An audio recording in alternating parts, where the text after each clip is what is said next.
sigue estando dedicada a la historia de la pintura gótica flamenca, solo que en esta ocasión nos concentraremos en la obra de Jan van Eyck. Empezamos a estudiar a través de la adoración del Cordero Místico en el Políptico de Dante la semana pasada y abordaremos el resto de su obra conocida junto con la atribuida, porque no se conserva ninguna firma de él, a Rogier van der Weyden. Está considerado después de Jan van Eyck como posiblemente el más grande de los pintores del gótico flamenco en el siglo XV, con toda la seguridad en la primera mitad de ese mismo siglo XV. Veremos entonces eso, nos detendremos mucho en cuestiones iconográficas. Ya os dije que Panofsky en el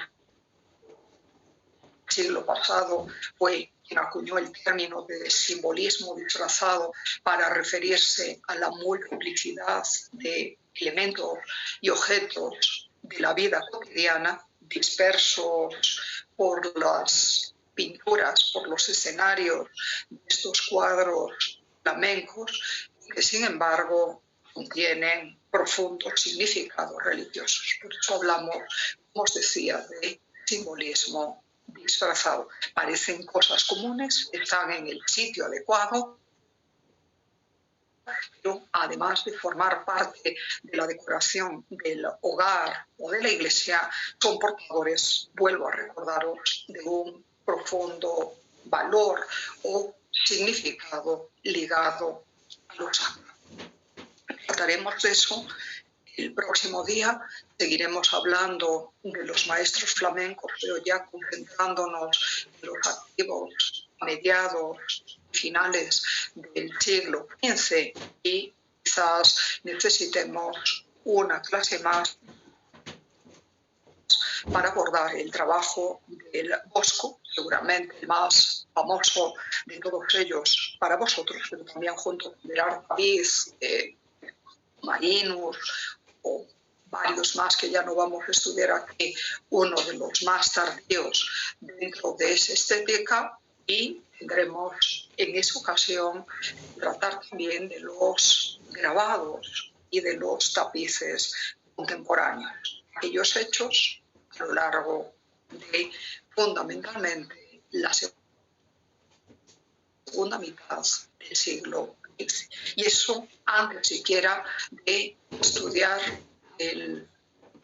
la difusión de la pintura flamenca en otras tierras europeas y de entrar a estudiar el Quattrocento italiano. Os recuerdo todo esto porque todo eso os va a entrar para la primera evaluación que tenéis que hacer en abril. Estuve fijándome en el calendario y si queréis, porque no hay mucho donde elegir esta vez, podéis ir apuntando las fechas para la presentación de trabajos que tendremos que hacer ahí en el auditorio de la carrera. Yo tengo que mandarles una carta solicitando ese espacio, así que si os parece lo apuntáis para no tener luego choques con otros eventuales exámenes. ¿Me estáis oyendo bien? Sí, doctora. ¿Me escucha? Pues mirad, si os parece, pero ya digo, no tenemos muchas otras posibilidades. Para el lunes 28 de marzo tendríais que entregar los trabajos prácticos de la primera evaluación. Como os dije, pueden versar sobre algo del gótico internacional, de la pintura o grabado o tapizaría de inspiración flamenca o ligada a la parte final de la Edad Media, a ese gótico tardío del que estamos hablando aquí, y junto con eso también podéis hacer trabajos correspondientes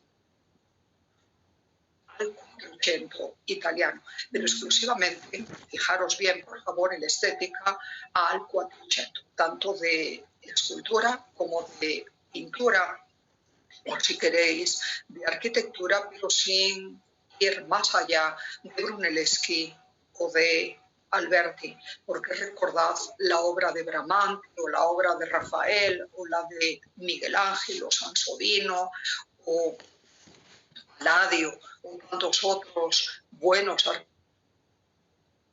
arquitectos del siglo XVI, ya pertenece al Renacimiento pleno o al Renacimiento tardío o incluso al manierismo. Así que no os confundáis de tema. ¿Era eso entendido también?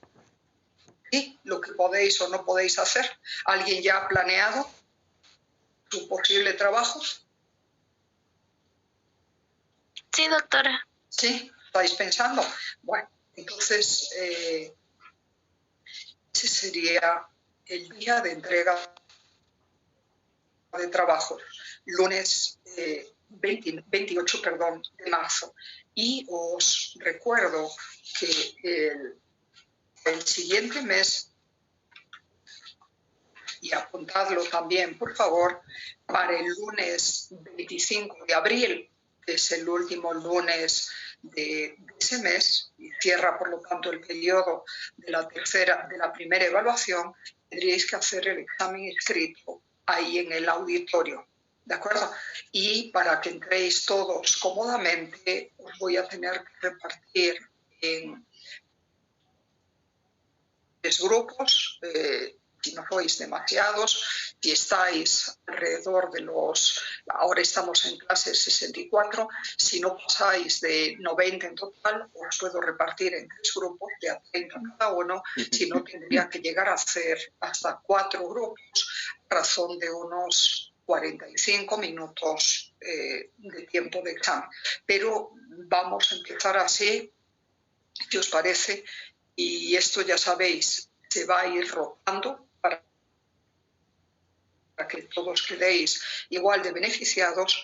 Por esta vez, ya que estamos con la primera evaluación, empezaría el grupo de artes de 9 a 10 de la mañana. De 10 a 11 tendrían que entrar tanto los últimos alfabéticamente de la carrera de artes como los primeros de diseño, y luego de 11 a 12, que es la hora de finalizar el examen, entraría el segundo grupo de diseño. Lo podemos hacer así, y para la siguiente evaluación invertiríamos el orden. Empezarían a darlo los últimos de diseño, luego seguiría la mezcla de diseño con artes y luego seguirían los de artes.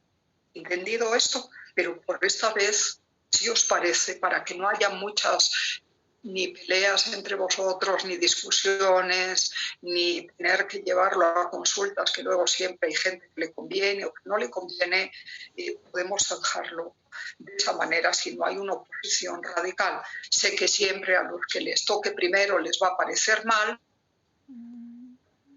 pero tenéis la seguridad de que para la siguiente evaluación vosotros seréis los últimos, y luego para la tercera volveréis a ser los de artes los primeros, y para el examen final, que ya sabéis es escrito también, les tocaría empezar a los de diseño. ¿De acuerdo, por favor? ¿Os convence la idea? Sí, profe, me parece bien. Porque si no, radicalmente empezáis los de diseño, pero vamos a estar igual. Después le tocaría a los de artes, después a los de diseño y finalmente a los de artes. Lo mismo, de verdad, no os agobiéis por eso. Ya sabéis que las preguntas van a tener dificultades similares. Bueno, entonces, ¿ya apuntasteis las 2 fechas? Examen escrito el 25 de abril, así que por favor ese día, esa mañana, la tenéis que tener reservada. No vengáis diciendo que tenéis un trabajo, que vais a viajar, no sé qué, porque no tengo exámenes u otros grupos antes de esta semana. Así que no podría ir por la carrera, los exámenes tienen que ser presenciales para hacerlos directamente. Y si alguien no lo da en ese día, el siguiente examen que tengo con los de primero, pero los de primero son muchísimos, no cabéis en el aula, ya ellos los voy a tener que repartir, no sé cómo, sería el miércoles. Y si alguien por mala suerte, enfermedad o lo que fuera, quisiera ir a hacerlo el miércoles 27, tendría una penalización fuerte. Y tengo que hacer eso para desanimar cualquier posibilidad de poder preparar el examen fuera de plazo. Así que subrayad bien esa fecha, apuntadla en cualquier lado que vayáis a ver bien, porque ese sería el día de vuestro primer examen escrito. Y para muchos, fijaros, será, creo, el primer examen en aula, porque había empezado con vosotros en el 2020 y habíamos tenido un mes de clases ahí en la carrera, pero no habíamos llegado a hacer ningún examen. Hablé con el director, ya me dijo que este año los exámenes hay que hacerlos en el auditorio para garantizar que sea un sitio espacioso en donde podáis estar bien separados y además se pueda dejar correr el aire sin problema. Y por eso necesito tener fijadas las fechas cuanto antes para llevarle la lista de peticiones,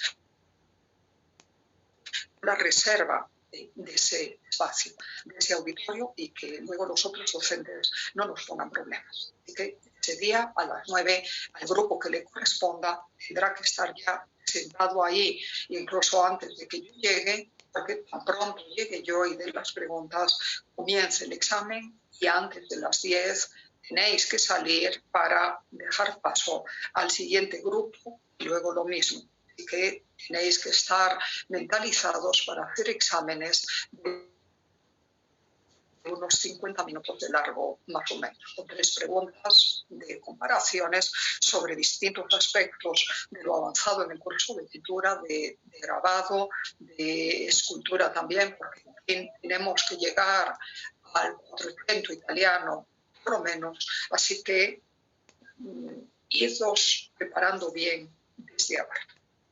¿Está todo entendido? ¿Se oye bien? ¿Sí? Sí, doctora. Perfecto. Bueno, pues entonces ya no me detengo más en estas cuestiones, ya lo habéis apuntado. Empezamos a compartir pantalla, porque como os digo, tenemos que ver todos estos temas. No, me dejáis que retroceda un poquito.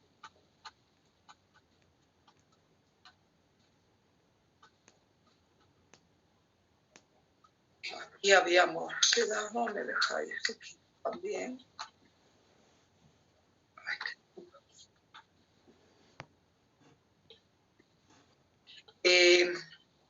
Os pregunto lo de siempre. ¿Preferís que ponga el PowerPoint en modo de presentación o lo dejo así para que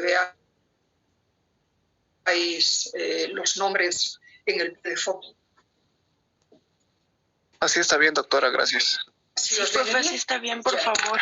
Podéis ampliarlo por vuestra cuenta, ¿verdad? Es en ese entendido. Y si necesitáis que os enseñe algún detalle específico, bueno, yo espero darme cuenta, así que también yo ampliaré. He quedado el otro día hablando de los hermanos Van Eyck. Perdón, ¿se oye bien? Esperad un momentito, sí, que voy a cambiar la configuración. Esto mejor.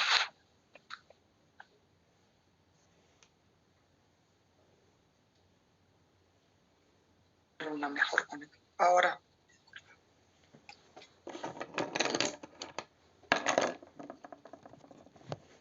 ¿Se oye? Sí, doctora. Sí. Profesor. Sí, me deja tranquilo. Bueno.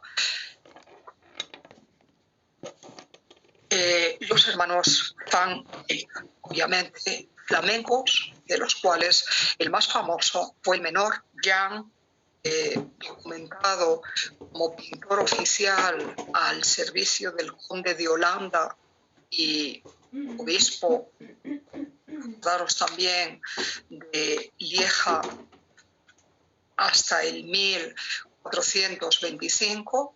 A partir de ahí sabemos que se marchó a la ciudad entonces flamenca pero hoy francesa, de Lille se escribe, y sabemos que enseguida se puso a disposición del poderoso duque de Borgoña, Felipe, en este caso Juan el Bueno, que lo nombró su pintor de corte y, expresado en francés, su valet de chambre. Eso literalmente quiere decir ayuda de cámara, pero recordad, es un título administrativo que se daba a los sirvientes que estaban sujetos a las instrucciones y servicios de su señor en las sociedades y en el mundo nobiliario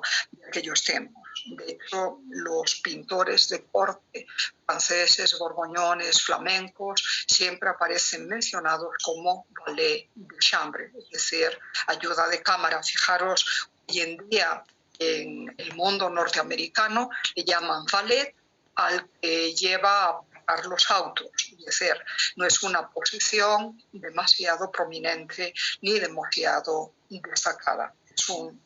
En aquellos tiempos, un término genérico que hacía referencia a los sirvientes que estaban más próximos, más conectados directamente en el servicio a su señor, y que trabajaban efectivamente en el interior de la mansión, ayuda de cámara. Bueno, pues de ese título y de la estabilidad económica que conlleva gozó Jean Van Eyck hasta su muerte, documentada en Brujas, la ciudad donde él ya estaba instalado para el 1430, muerte que sucedió en el 1441.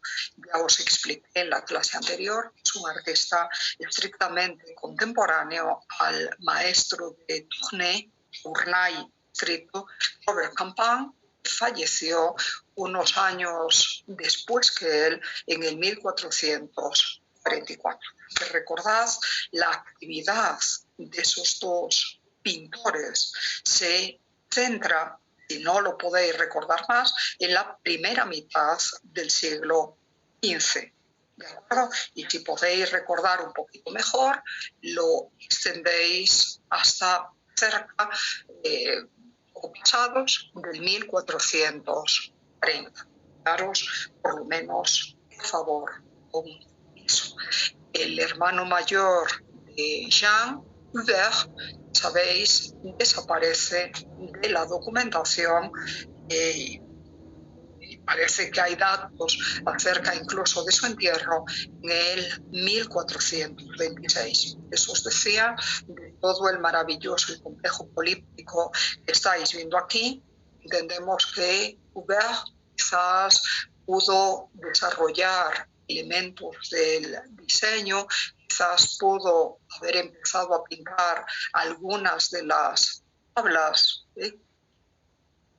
pero o quizás se encargó de los marcos. Ya os dije que los que están hoy no son los originales, pero debemos de aceptar, parece lo más razonable vista la carrera posterior y el enorme prestigio que tuvo, fue Jean el que en lo esencial se ocupó de hacer todo o buena parte de lo que estáis viendo aquí. Un trabajo que se terminó en el 1432, cuando él ya estaba al servicio del duque de Borgoña. Recordad que ser pintor de cámara implica total disponibilidad para el patrono que a uno le ha contratado, pero dependiendo de las cláusulas del contrato, se puede admitir que en los momentos que queden libres de sus obligaciones cortesanas y administrativas y históricas al servicio de su señor, el artista en cuestión podrá contratar cuadros, podrá hacer obras para otros clientes, y en este caso obviamente, si el encargo es previo a esa contratación como valet de chambre y pintor de corte del duque de Borgoña, es obvio que su señor le ha tenido que dejar permiso para terminar todo esto al tiempo que ya empezaba a trabajar para él, como os decía hace un momentito. De la obra de Jean Van Eyck, los especialistas se atreven a hablar de unas 2 docenas, quizás unos 25 cuadros, ¿de acuerdo? Y unas 2 docenas más aproximadamente. Pero solo algunas de ellas, y particularmente las hechas durante la última década de vida de Jean Van Eyck, se extiende desde el 1431 al 1441, están firmadas y están documentadas. El resto de los cuadros se le atribuye en base a análisis estilístico. Y con todo, pensad, es uno de los pintores flamencos más conocidos. Antes de empezar a hablaros de la iconografía de lo que contempláis aquí, solo un apunte más por si tenéis a disposición algún diccionario de arte y para en adelante saber cómo buscar las biografías de estos artistas.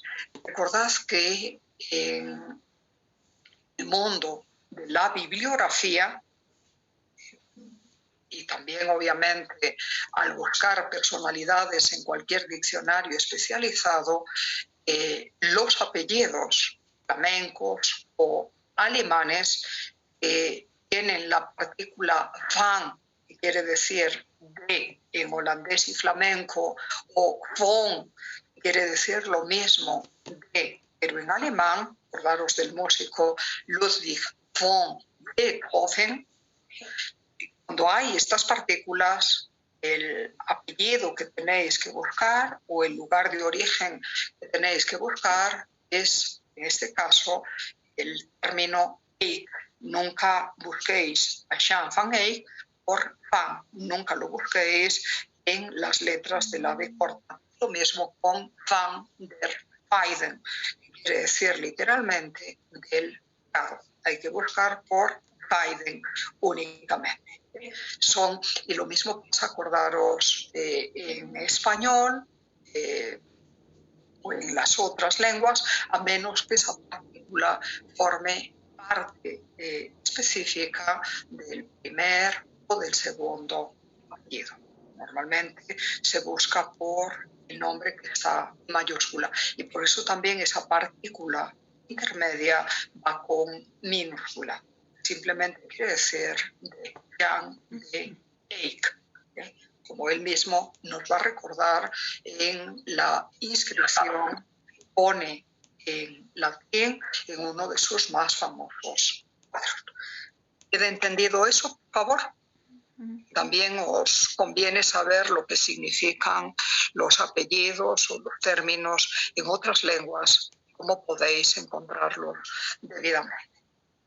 Dicho entonces todo eso, nos había comentado en la clase anterior que el políptico de Dante está pintado por delante y por detrás, está compuesto de 20 tablas en total, os lo decía también, 4 centrales y aquí tenéis 8 laterales, que están a su vez pintadas por el reverso. Así que la panorámica es muy amplia. Ya tuvimos la oportunidad de apreciar qué se mostraba cuando todo el políptico está cerrado. En los días de fiesta os decía la visión es esta.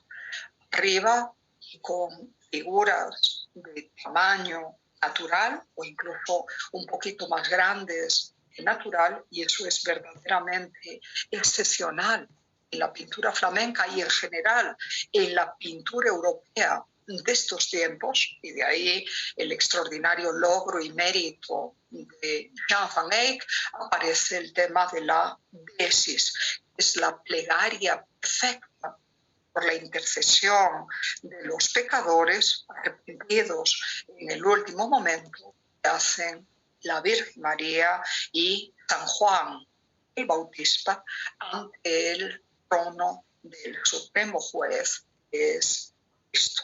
De esto ya hablamos. Y os decía también, en la parte inferior se nos muestra el tema que da título a todo el políptico, la adoración del Cordero místico.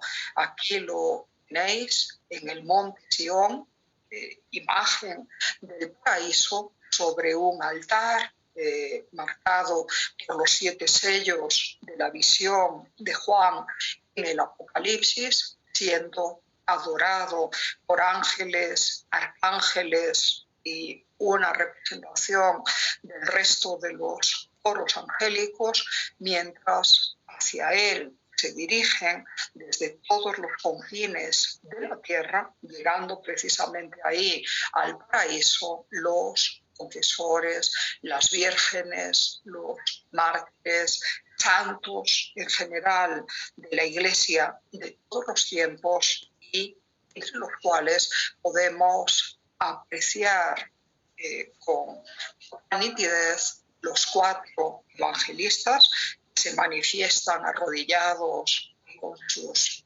textos abiertos, y también los apóstoles. Aquí los tenéis.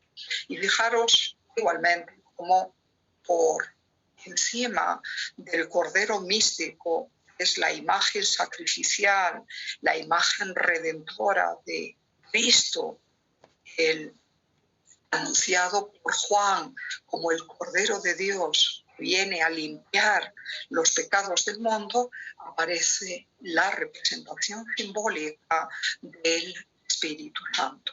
Y si consideráis el Cristo juez de arriba, al estar investido con la triple corona de la tiara papal, asume también la representación de Dios Padre. Acordaros de las palabras de Juan el Evangelista en uno de sus textos más conocidos, palabras que le dirige Jesús a sus discípulos cuando Pedro le pide le muestre al Padre, y Jesús les dice: quien me ha visto a mí, ha visto al Padre. Acordaros que para la iconografía cristiana, Jesús es la imagen humana, la imagen física en esta tierra también de Dios Padre. Así que una meditación acerca de la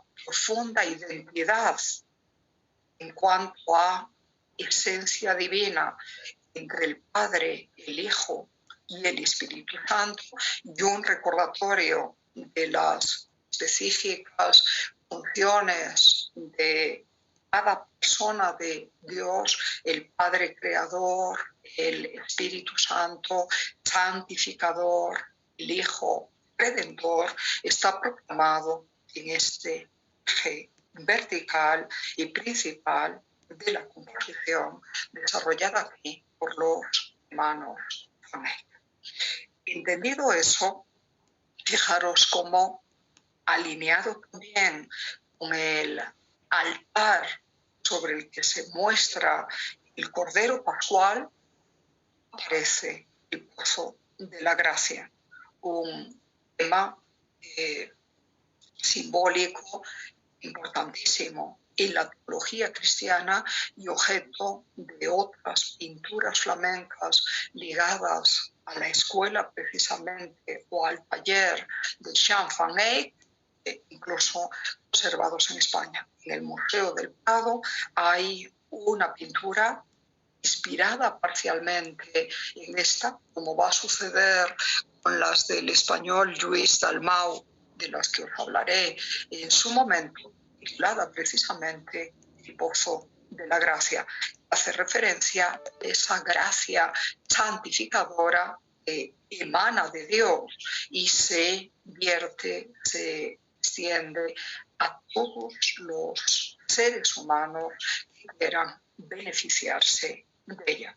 También ahí el pozo de la gracia aparece en un espacio maravilloso, evocador del paraíso. El paraíso celestial imaginado, representado como una pradera llena de flores, llena de hermosos árboles y arbustos, soleada, brillante, como veis, a imagen del paraíso terrenal, la primera morada de Adán y Eva. Así que ahí tenéis los santos de todos los tiempos y de todas las partes de la tierra acudiendo a adorar al Cordero místico. Y entre esos que llegan a adorarle están los 4 grupos representados en estas tablas laterales un poco más estrechas. Constituyen la representación de los jueces, los estáis viendo aquí, los caballeros, les llamamos así por su indumentaria y obviamente por los estandartes y gallardetes que llevan, mientras que del otro lado está el grupo de los eremitas, de los monjes, de los que han decidido consagrar su vida a la meditación y a la oración a Cristo, y finalmente los peregrinos, con ellos y encabezados por el gigantesco San Cristóbal, patrono de los caminantes, de los viajeros, de los conductores de transporte, todavía hoy en el mundo católico, también se acercan desde todas las partes de la tierra a adorar al Cordero místico. No más como los hermanos Van Eyck, y hablo en general porque no sabemos si fue Hubert o Jan quien ideó todo esto. Es posible que hubieran, digamos que diseñado o imaginado ya sé, en un principio, mantienen la misma línea de horizonte y la continuidad en el paisaje a lo largo de las 5 tablas principales e inferiores del políptico.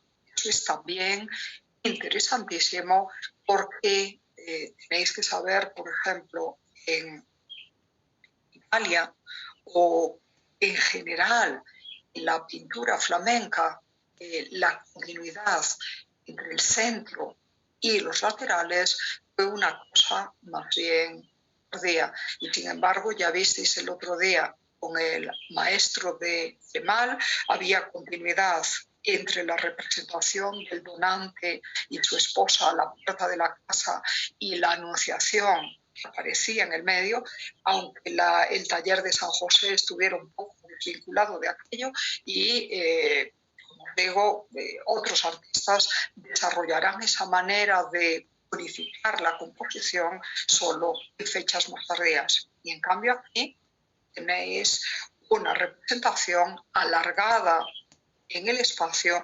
absolutamente coherente. Aquí no hablamos de narración continua, el personaje principal simbólico es el Cordero místico y solo está una vez al centro, pero lo que aparece en los laterales confluye hacia ese mismo centro. Y estos jueces, caballeros, eremitas y peregrinos que veis en las 4 tablas laterales también son la personificación de las 4 virtudes cardinales principales, virtudes que son deseables para cualquier ser humano de cualquier etnia, de cualquier tiempo, de toda la tierra, hombre o mujer, porque han de regir nuestra conducta ética respecto a los otros. Os voy a preguntar entonces, ¿sabéis cuáles son las 4 virtudes cardinales?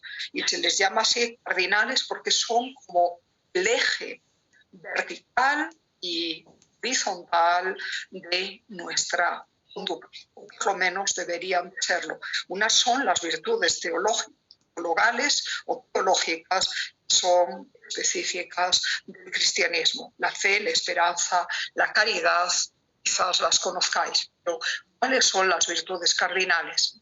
Y ya os he dicho las gentes que confluyen al paraíso a adorar al Cordero, representando por grupos cada una de esas virtudes. ¿Pero sabéis cuáles son esas virtudes? La prudencia, la justicia, la templanza y la fortaleza. Perfecto. Así que ahora que tienes las 4, por simple deducción, anímate a atribuir una virtud a cada uno de estos grupos. A ver, ¿cuál debe de ser la virtud rectora de los jueces, sin la cual estamos perdidos, todos los que nos sometamos a sus juicios?